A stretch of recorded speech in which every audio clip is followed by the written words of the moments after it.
Welcome back to my channel where I am reading Jane Austen's work. I have so far read, God, that's so weird. I've so far read Pride and Prejudice, which was a delight and a very great first novel to read. And then I read Sense and Sensibility, and I knew a lot about those novels.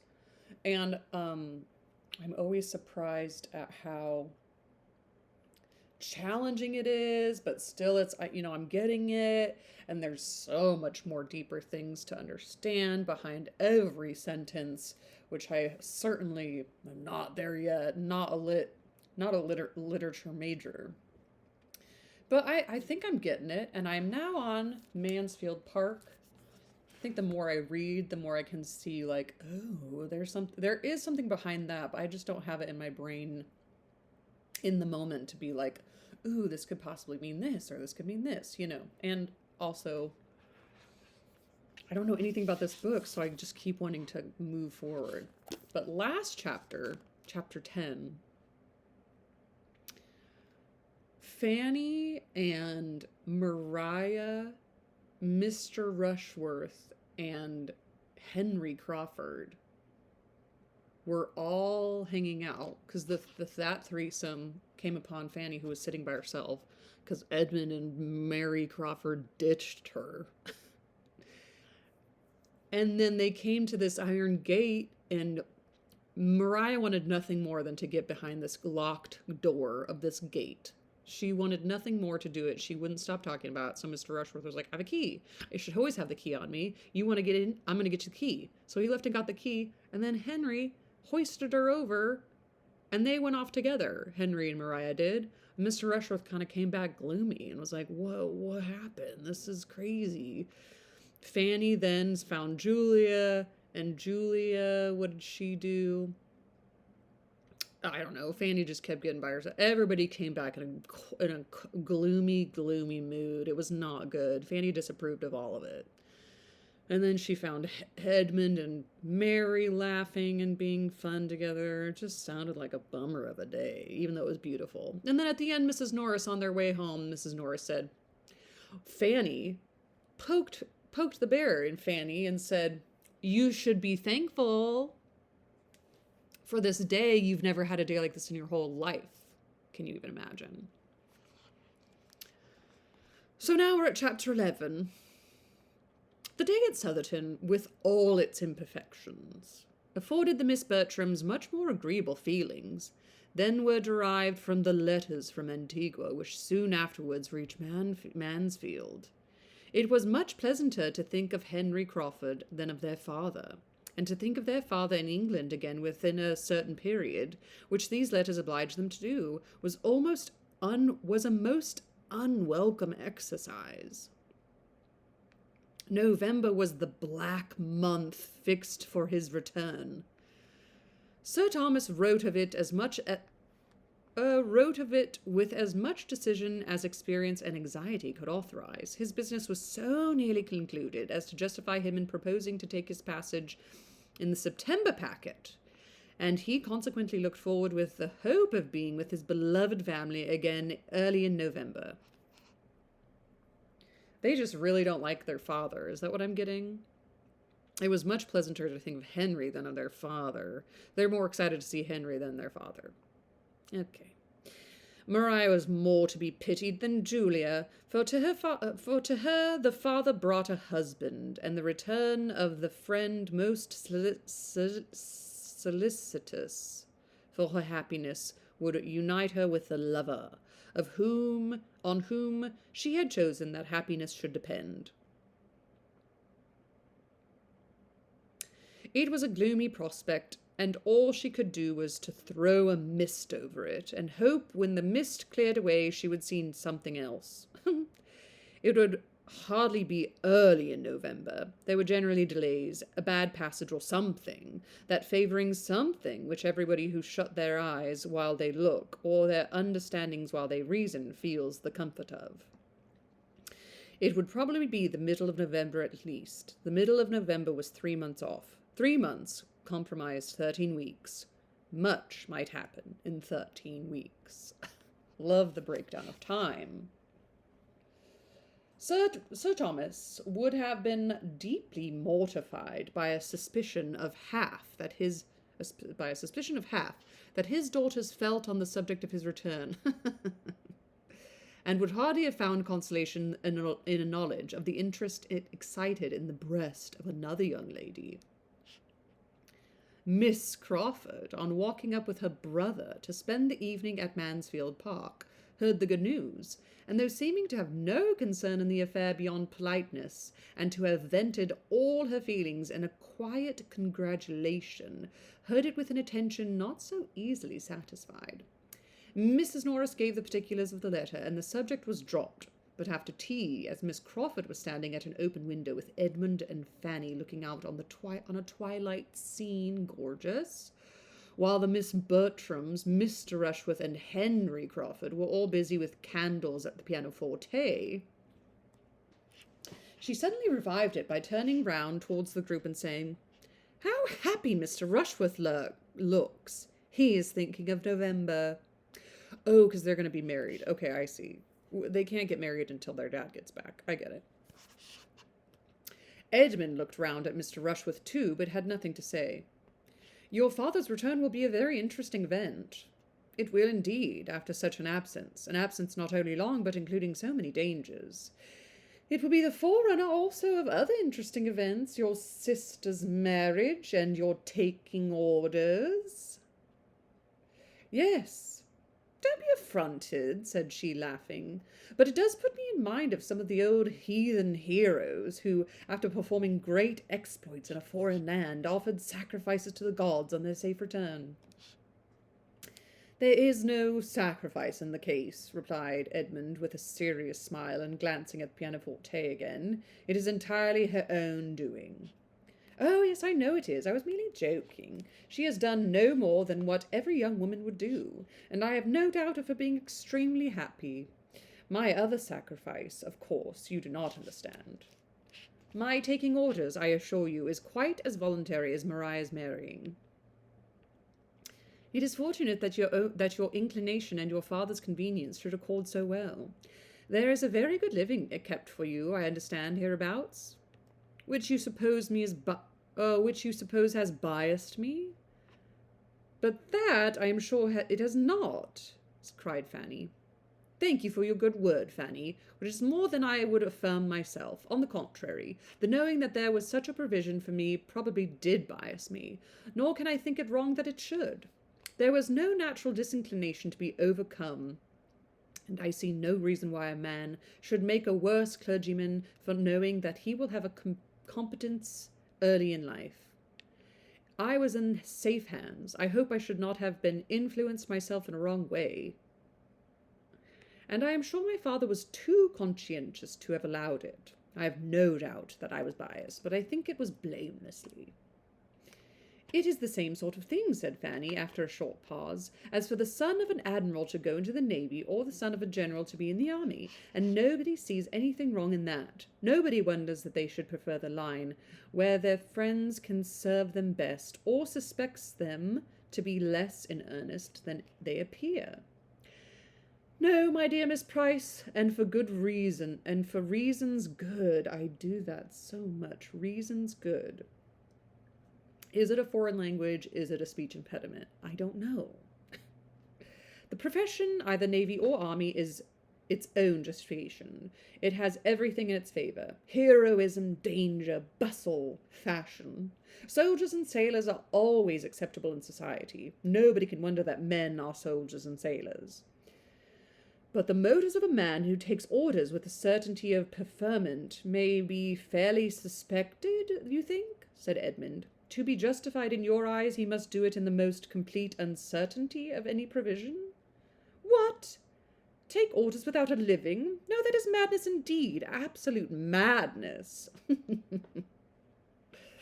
Shall I ask you how the church is to be fulfilled if a man is neither to take orders with a living nor without?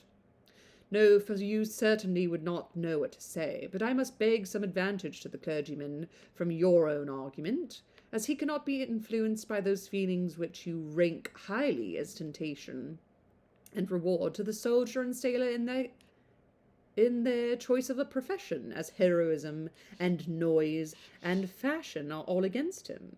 Yeah, right. The fashion of a clergyman, not as good as a admiral. He ought to be less liable to the suspicion of wanting sincerity or good intentions in the choice of his. Oh, no doubt, he is very sincere in preferring an income ready-made to the trouble of working for one, and has the best intentions of doing nothing all the rest of his days but eat, drink, and grow fat. It is indolence, Mr. Bertram, indeed, indolence and love of ease, a want of all laudable ambition, of taste for good company, or of inclination to take the trouble of being agreeable, which make men clergymen. She does not like this at all. This is wild. A clergyman has nothing to do but be slovenly and selfish, read the newspaper, watch the weather, and quarrel with his wife. His curate does all the work, and the business of his own life is to dine. Oh my God! There are such clergymen, no doubt, but I think they are not so common as to justify Miss Crawford in esteeming their general character. I suspect that in this comprehensive and, may I say, commonplace censure, you are not judging from yourself, but from prejudiced persons, whose opinions you have been in the habit of hearing. It is impossible that your own observation can have given you much knowledge of the clergy. You can have been personally acquainted with very few of a set of men you condemn so conclusively. Are you speaking what you have been told at your uncle's table? Are you being a parrot, or is this your own personal anecdotal evidence? Show me the receipts. Show me your proof. I speak what appears to me the general opinion, and where an opinion is general, it is usually correct. Ah, sheep. She's a sheeple. Just kidding. Just kidding. Just kidding. It is correct. Though I have not seen much of the domestic lives of clergymen, it is seen by too many to leave any deficiency of information. Or we're talking misinformation.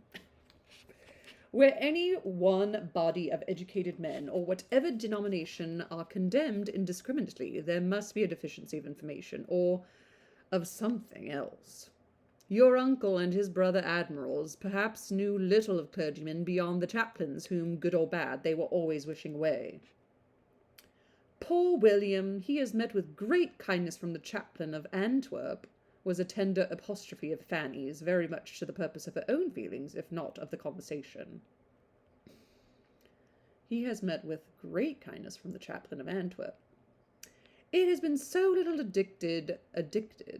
That's what she said? I have been so little addicted to take my opinions from my uncle, said Miss Crawford, that I can hardly suppose, and since you push me so hard, I must observe that I am not entirely without the means of seeing what clergymen are, being at this present time the guest of my own brother, Dr. Grant.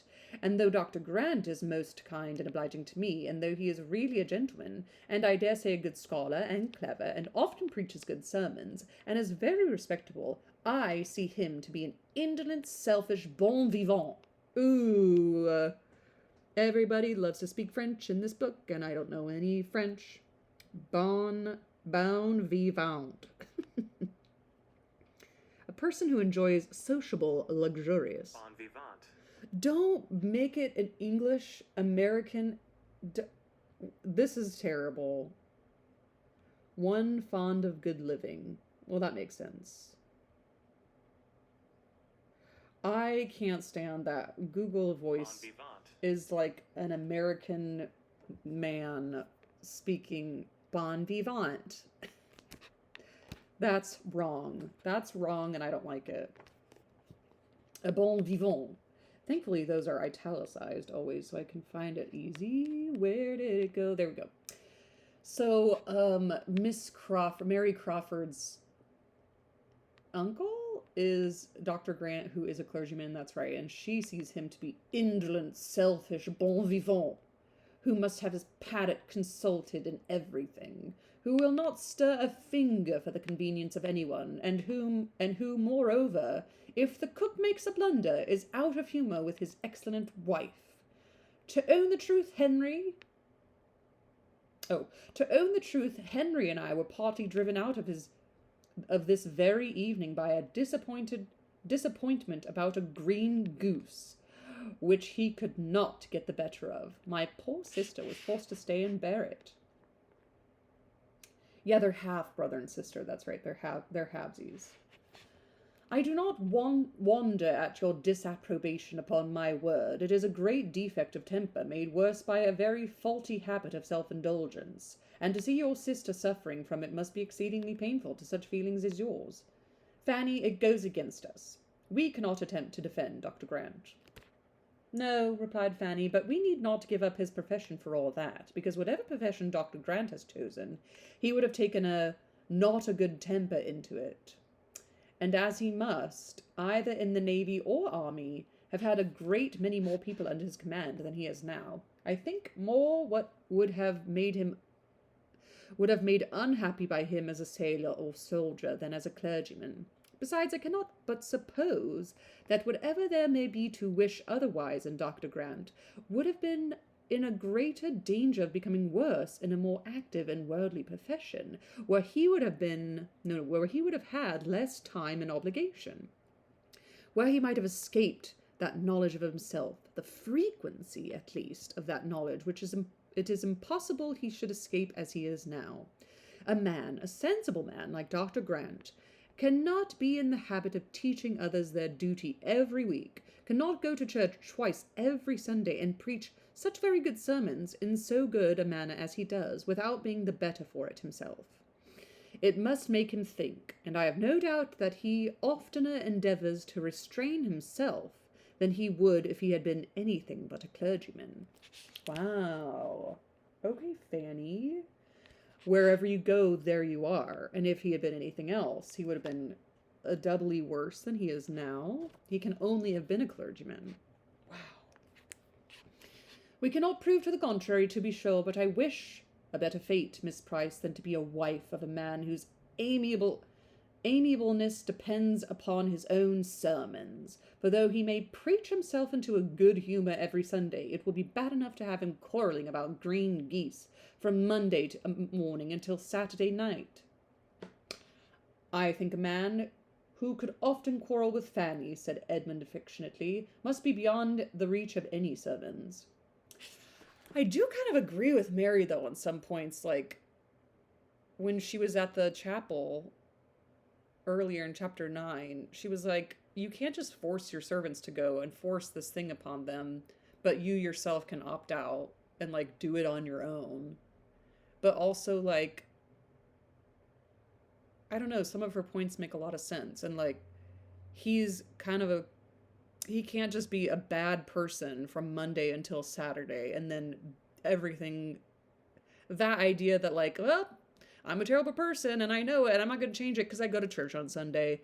That's a terrible thought too. I mean, I agree with her, but it's a little much, huh? She seems to have a negative bias toward, she can't see, like, a good side of it all. Fascinating. Fanny turned farther into the window. She said, please get me out of this conversation. And Miss Crawford had only time to say in a pleasant manner, I fancy Miss Price has been more used to deserve praise than to hear it. Has been more used to deserve praise than to hear it.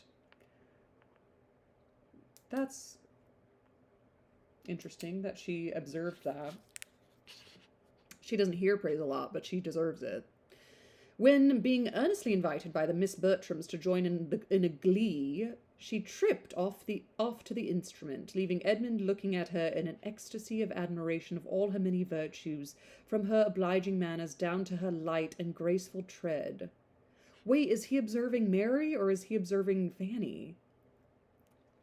Leaving Edmund to look after her in an ecstasy of admiration. There goes good humour, I am sure, said he presently. There goes a temper which would never give pain. How well she walks, and how readily she falls in with the inclination of others, joining them the moment she is asked. What a pity, he added after an instant's reflection, that she should have been in such hands. Fanny agreed to it, and had the pleasure of seeing him continue at the window with her, in spite of the expected glee, and of having his eyes soon turned, like hers, toward the scene without, where all that was solemn and soothing and lovely appeared in the brilliancy of an unclouded night and the contrast of the deep shade of the woods. Fanny spoke her feelings. Here's harmony, said she. Here's repose. Here's what leave all painting and all music behind, and what poetry only can attempt to describe. Here's what may tranquilize every care and lift the heart to rapture. When I look out on such a night as this, I feel as if there could be neither wickedness nor sorrow in the world.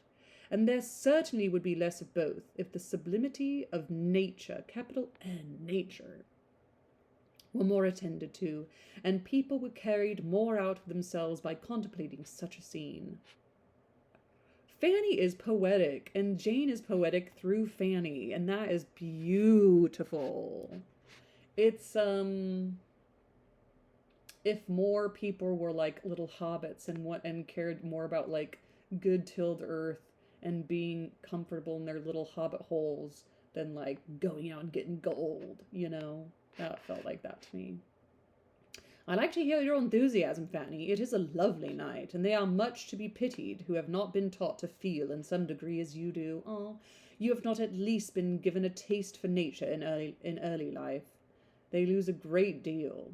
You taught me to think and feel on the subject, cousin. I had a very apt scholar. There's Arcturus, looking very bright. Yes, and the bear. I wish I could see Cassiopeia. Cassiopeia. We must go out on the lawn for that. Should you be afraid? Not in the least. It is a great while since we've had any stargazing. Yes, I do not know how it has happened. The glee began.